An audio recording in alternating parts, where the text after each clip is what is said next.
Hello guys and welcome back to Kerbal Space Program. I'm Neo and let's get right to it. In today's episode we're gonna tackle docking. I'm gonna show you how to do it and how to rendezvous with my station.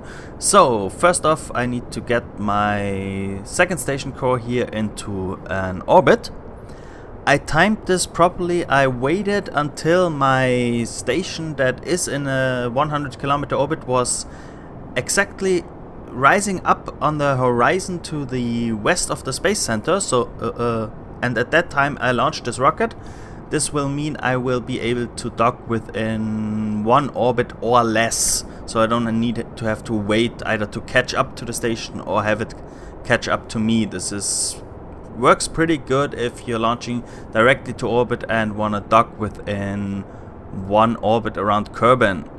The ascent was pretty basic. The only thing was I was only able to do the gravity turn or to do the turn later because this thing had a tendency to wobble, as you can see here when we ditched our outer fuel tanks.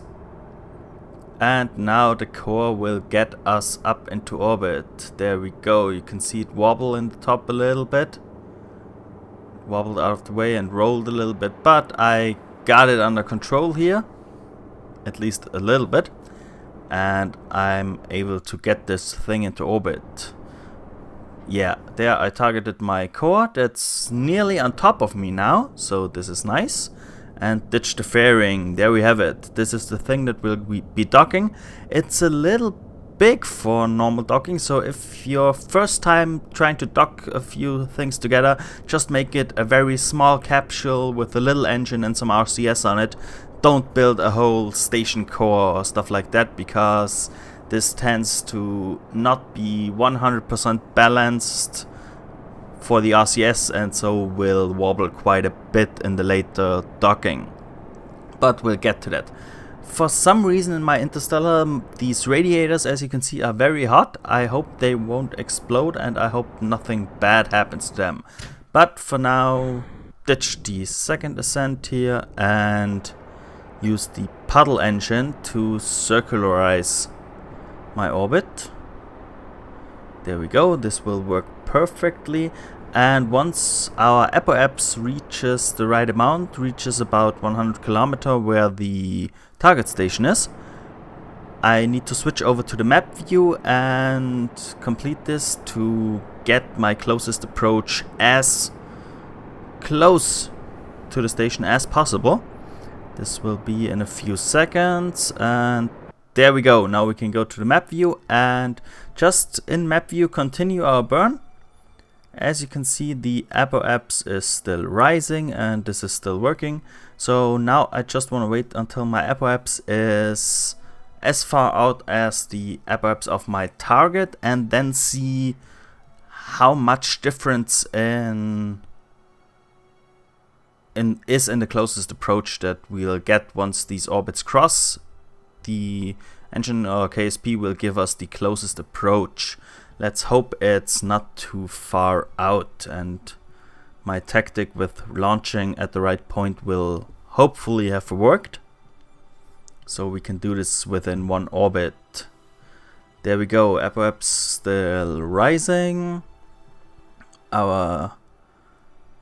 We are in the right inclination, so we don't miss it by that. And now let's go. Where is it? There we have it. Our closest approach is here. It's around 16 kilometers. Let's burn a little bit to get it down. And now we just wait till we get there. And now we are within 16 kilometers. I burned a little bit prograde here, as you can see. And after that, I tried to get the things where they needed to be. So basically, we want to have when we are in target mode here, we see the difference in velocity between us and the target, not the velocity that we have in orbit. And we basically want to get this retrograde marker on the anti-target marker here. And we can check now our closest approach is 8.1 kilometers. So we're gonna wait a little bit until we get nearly to the closest approach and then continue this. Target difference is 48 meters, so that's really pretty high at this point. So again, burn away from the retrograde marker to push it down towards the anti-target. And once they are in line, we should basically get to the station. There we have it. Only 1.7 kilometers left. And now let's continue this. We are just gonna burn a little bit to get this there. Now I will make a turn and go to the prograde marker. There's the target and the prograde marker. So when I burn towards the target, the prograde marker is going to go towards my nav ball middle. So I need to be between the target and the prograde, as you can see here, to push it towards the target. There we go. And when we retrograde, we're pushing the target marker away from us to go in the right direction. You basically want to have the target marker and the prograde marker always on the same spot when you are in target mode. This means you get closer and closer, and you need to watch your target speed, because as you can see here, 30 meters per second is a lot. We're 3,000 meters away, so if we keep this in 30 meters per second, we're gonna zip past it very, very quickly. May not seem a lot, but it's very, very much. So we're gonna burn retrograde here, push the retrograde marker towards this anti-target marker, and then wait again. 40 meters per second is okay. Now we can just time accelerate through it a little bit to reach it.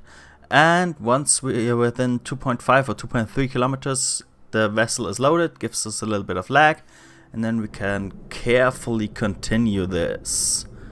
So just carefully burn, get this retrograde marker towards it, and lose some target speed. If we were doing this realistic and real scale, we would be way below 5 or even below 3 meters at this point, because I think normal docking speed is below 0.1 meters per second or something like that, and can take some time. But since we've got enough fuel and this is a game, so we don't want to watch an hour of docking, we're gonna do it a little bit faster. So let's keep it at 4 meters per second and just time accelerate through it to get towards the core. I'm sorry that this is nighttime, but I hope you can see enough. At least the burning red radiator panels can give you a little bit of a clue where we are. Okay, and now we're within 1090 meters and going there. I will pretty soon ditch my engine, because I want the engine to go back down to Kerbin and burn up. I only want the core at the bottom to dock with the station, because I haven't gotten any RCS ports on the engine, so this would just increase the wobble. So, oh, now we've got electric charge running out at the KSS core, but they can hopefully survive a little bit without electric charge. Our nice little core here with good and strong solar panels is on its way, so the Core 1 asteroids are hopefully keeping themselves warm even without electric charge, and they should get some pretty soon. I just time accelerated here to the sun side so I can show you the rest of the docking maneuver at daylight, which is of course way prettier and works better. So now I'm burning towards the target again, because I've messed up my approach really badly, so I need to burn towards here, get those on, and now we've got 16 meters per second. This is very much when we are below 1000 meters. As you can see here, we're approaching very, very quickly. This is 2 times normal speed, so if you watch this in regular speed, it would be a little bit slower, but I don't wanna have you sit through all of this, because the whole docking took me about 45 minutes or something like that. I cut parts of it out, and Now we're gonna ditch the rocket here. That's nice. We have our station here that can now get to the core and dock with it. And this is solely powered by RCS. I've got 222 monopropellant here left, so I need to be careful with that. And this thing will get back down to Kerbin once we have a connection with the KSC, because I forgot to pack a nice antenna and extend it. So it's not connected to my satellite system. We have to wait until we are over the Space Center for this to work. But now to the real docking. We're gonna go into not chase camera. I want the locked camera. This one is rotating with my spacecraft. This works perfectly. And then I want to orientate myself towards the station, because now with the RCS I can use the translation keys with the I, J, K, L, N and H keys to get myself forwards, backwards, and in every direction, so I can orientate myself the right way. And now we are going in there at 5 meters per second. And this mod is something really, really nice. Everyone should get it. It's the docking port alignment indicator. This one gives you this nice little HUD that lets you edit your orientation, edit which docking port you wanna get to, and see how far you're away, what's your overall velocity towards the target, is it plus or minus, and basically just gives you a bit more information. As you can see here, I'm trying to get the orange marker there on the top, so my rotation is either in the 350s or in the zeros somewhere. And now I'm just using the translation keys, J, K, I, and L, to get the yellow marker to the side where the green X is. So basically this green X tells me if I'm above or below, or to the left or to the right of my docking port. At the moment I'm to the right of it, or I'm to the left of it, and I need to go get this marker to the right. So this goes inwards and gets me my perfect marker. There we go. And the orange one that you can see on the left is made for if I have this in the middle, then my docking port on the top is aligned with the docking port on the core. So that's why I'm turning to the right here to get this a little bit more towards the middle at the moment, even though I'm looking away from the station. But once I get towards the station, this will all work out. Basically at the moment I'm just trying to go left and slide to the right position at the station, and once I'm there we will go forwards a little bit. At the alignment indicator you can see my velocity is now 0.00. That's the velocity towards or away from the core. So basically I'm not going towards the core, I'm just going left and right. And now we're gonna turn with 180 degrees to get the rotation to 0. Whoa, hey, that was too much. Okay, there we go. Now we're at 357, 0. There we go. Try to keep it that way. And now, as you can see, I need to slide to the right to get myself aligned with the docking port. That's why the yellow marker is at the right. And I need to get the orange point towards the middle to have it aligned with the docking port once we're there.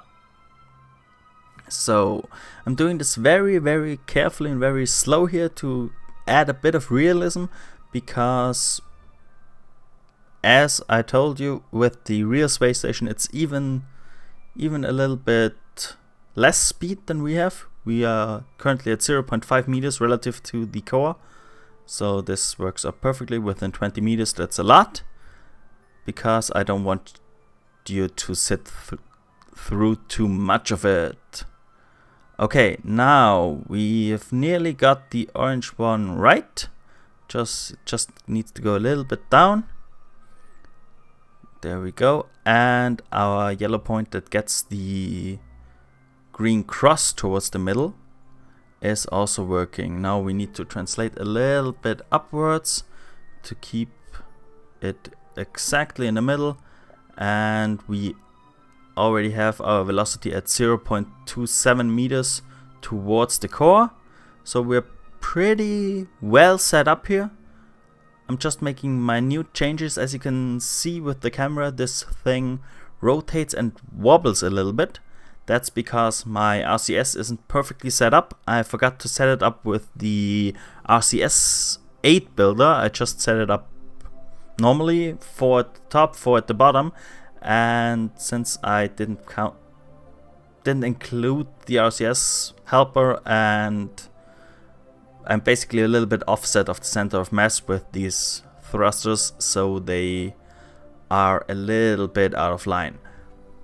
But our docking here works perfectly. We've got everything in the alignment indicator nearly at the middle, and the little minute changes will be compensated by the magnetic force that grips us once we reach a certain distance toward the docking port. The magnetic force will go on, and what I would prefer everyone to do is, if you're this close and then the magnetic force starts, just disable your SES systems, because two docked systems that have the SS enabled can lead to quite some problems. So here I disabled RCS and SAS and just let the velocity that I have slide me in towards the docking port, and now the magnetic force is gripping it and pushing it towards the station here. And we've got docking. Once they're docked, we have them as one station here and can do with it what we want. We can transfer fuel, transfer crew. Let's get the docking alignment out of the way. Now we've got 2 stations docked. It's basically just that, really simple if you just do it slowly and carefully. And for now, let's just see what we can do with these, with the workstation here. Nothing, because I don't have the right parts. But what I can do is I can get another scientist into the crew hatch of the science lab here, because I've basically got just Bill and Bob here. So I can go ahead and transfer them. And I've got some new contracts. I've got a contract that says I need to dock something, and I've got the first docking contract and a station over Kerbin. So this was basically a little docking guide tutorial show, and we continued our interstellar quest a little bit here. Our station is really quite nicely getting along, and let's see what we can add in the future once we get new technology. But we'll have to do this in the next episode. I hope I'll see you guys then. Thanks for watching this episode of Kerbal Space Program. If you liked it, be sure to leave a comment or click that like button. And if you never want to miss an episode again, be sure to subscribe. I hope I'll see you guys next time.